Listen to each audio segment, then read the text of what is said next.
There's nothing more exciting in your Minecraft world than finishing a massive staple build. But the thing is, in most Minecraft worlds, it's not the giant mega bases that give it character. It's the little details. It's the lampposts, the well, the scarecrow in a field. It's the little pieces dotted here and there that show that your world is lived in and that it has life. The only problem with these little details is they can take a long time to implement. Lots of little finicky blocks, lots of different blocks you wouldn't typically build with, and it just takes time. Luckily, around here time's not really an issue, because around here, we have forever.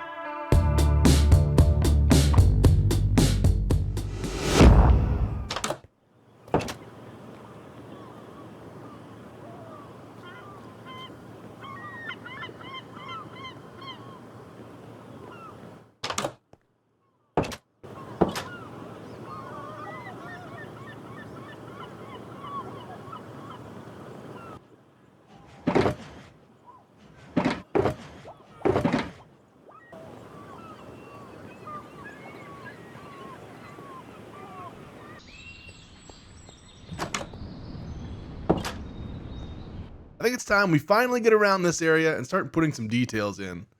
I've had some more mechs and other things like that designed for this area since before I even started playing on the server, and I just keep not getting around to building them. They're a little bit finicky because you have to do a lot of like special stair placement, and it's all copper blocks, and I hate getting the different variations of copper and waxing the copper and all that stuff. So we have our bee farm now, so we have really good access to wax. So it's now or never. Let's get some more details in this place and start really kind of bringing this area to life more. It was always the intention for this place to feel like a barren planet, but doesn't mean we can't sprinkle in some more decorations. This guy's been living here for a while now, and I think he needs a little bit of infrastructure. These pesky neighbors.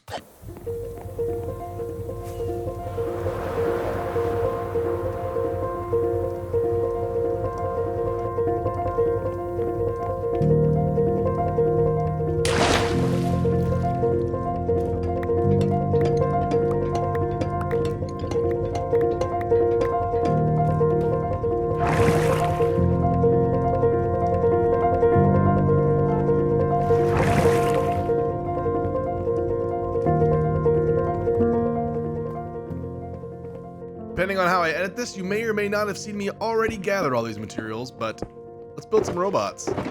And then we're gonna go around the world and do some more detailing stuff that we haven't got around to.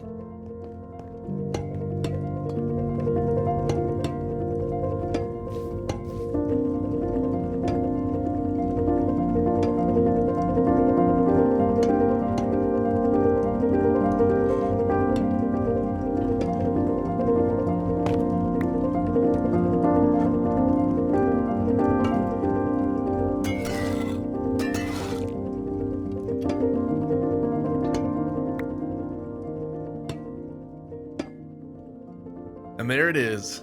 This is the first of a few robots. When I first built this thing, I was like, you know, it'd be fun if there was some like air traffic control robots helping land spaceships on and off the platform. So I built these guys, which means I've got a few more of them to build.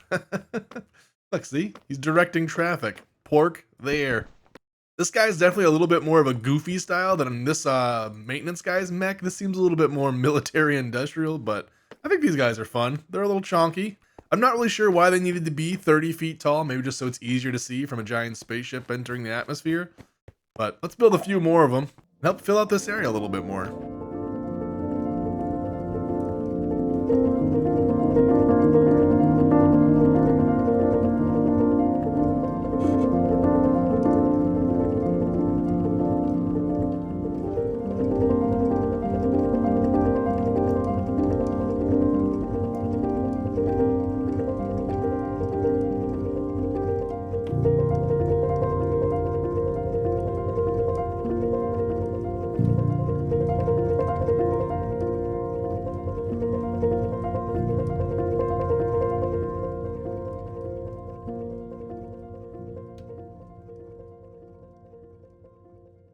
And here they are, our little helpers on Alpha Site 17. We've got our traffic control robots all built now. We got a deep slate variant, a copper variant, and then I think I may unwax one of the copper guys and make him seem a little bit more weathered. I'm thinking this guy, since he's next to the greenhouse. Actually, now that I think about it a little bit more, him being next to the greenhouse, which is, pretty green, maybe we should unwax more of this guy. That might make more sense, just so that there's not so much green in this area. I don't know. It's not that big of a deal. For now, we'll leave them alone and see if the colors grow on me, but here are robots. Just one little detail here on our little Alpha Site 17 build. This is one of the very first big projects I tackled on Forevercraft, is building this actual biome here, and it feels good to finally start fleshing this thing out. We've got the corporate storage warehouse over here where they warehouse stuff for on and off the planet. The greenhouse for the locals to keep themselves alive and sane so they can see some greenery. That's the mines where they get the hydrogen, the maintenance guy's house, and of course a little space shuttle here on the platform. And now when other spaceships come to and fro, they've got little dudes to help them land.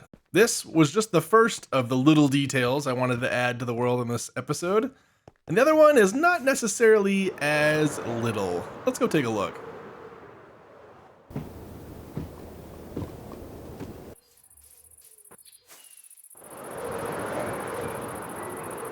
The second little project I want to work on today is over here at Wolf Keep.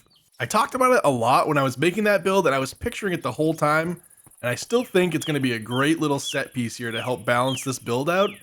There's a nice custom tree off here to the right of the build. I really like this old decrepit style, and I feel like when you have really old buildings like this, you often also have old scraggly trees next to them that have been there, as long as the structure, or potentially even longer, right? So I'm thinking right here next to this build, we put a nice custom tree. Now I know I said it's the little details, and so far we've had 30-foot mechs and now a 100-foot tall tree, but I think what I really mean to say is it's not a build, right? There's kind of a difference when you're going to tackle a project in Minecraft for a full build, and more of just a little piece of decoration to go with your build. At least that's how I feel about them. Anyway, we're gonna need a whole bunch of logs and a whole bunch of leaves. So I'm going to start getting all that together, and then we're going to build a cool little custom tree here at the Wolf Keep.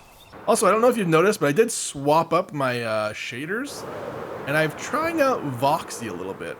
That's why we've got this absolutely ridiculous render distance. The only thing I will say is that you need to have a lot of the world generated. So as you can see, we do get a little bit of awkwardness in places that we've never been to before, but I think that is still worth a little bit of sacrifice to have these really cool long views. You can see our shulker farm. I think technically I could crank it up. We could actually see our main base from here, but I'm not going to extend it out that far. All right, let's get to work. We've got stuff to do, but it is beautiful, isn't it?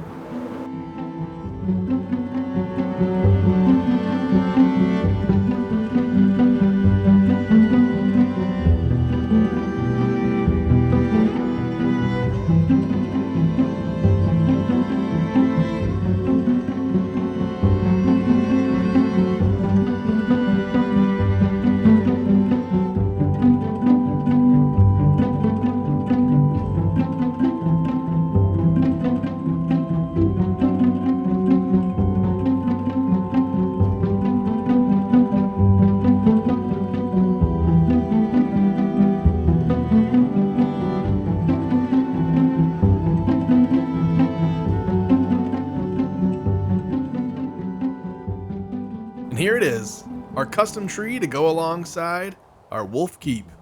I'm still definitely honing my tree building skills, but I think this one at least sells the feeling that I was aiming for. I could still do a little bit better with the branching and everyone gives the tip to leave air gaps in your leaves. I don't think I've quite mastered that one yet, but I think it's a fun tree and I think it adds a lot, especially to kind of balance out this empty area over here by the build. I could stick a few more smaller trees here around the base of it, but for now I think I want to leave it open so that the tree can really kind of shine on its own.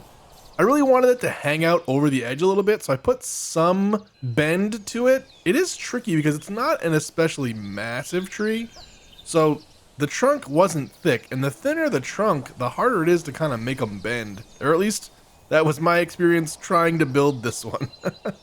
We've got steps to kind of ease the curves. I mixed some mangrove in for highlights, and then obviously spruce is kind of the bulk of the trunk. And then similarly up here for the leaves themselves, I tried to use mangrove leaves, or birch leaves, sorry, for the highlights, and then the spruce leaves is kind of the bulk. And yeah, there it is, our custom tree at Wolf Keep. One more little detail in our world that helped kind of bring some character to our builds. This is only two of the many small, tiny detail builds that I want to build in this world. And the thing about these little things is they take time. I mean, for me, designing trees takes a long time. It's a lot of trial and error, placing blocks, bracing blocks, and it isn't intuitive to me. The same thing goes with the robots back in Alpha Site 17. Sometimes the little details really make you step outside of your comfort zone, but when you put in the time and you get them in your world, I just think they add so much character, and it really just brings your world to life. That's all the time I have in today's episode. If you made it this far, I appreciate you. Thanks for sticking around. Have a good one.